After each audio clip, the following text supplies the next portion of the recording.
Hey everyone, in this quick tech how-to video, I'm going to show you how to hide names on text messages on iPhone. The only way currently to hide the name of a person texting us is to use a nickname. So, we are going to create a nickname for our contact and then make sure our iPhone uses this nickname as our contact. To do this, open the Settings app on your iPhone. Then, scroll down until you find Contacts. Tap on Contacts and then tap on Short Name.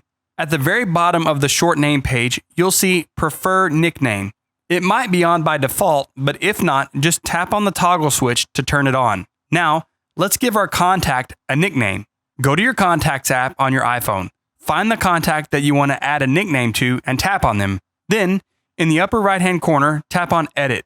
Scroll down and tap on Add Field. At the bottom of this list, you'll see Nickname. Tap on that, and then give your contact a nickname. Now, when you go back to iMessage, the nickname will show up instead of the first and last name of the contact. If you find that the iMessage notification is still showing the first and last name, just restart your phone and that should fix it. And that is how you hide names on text messages on iPhone. If this was helpful, click the like and subscribe buttons. We have more helpful quick tech how-to videos coming your way.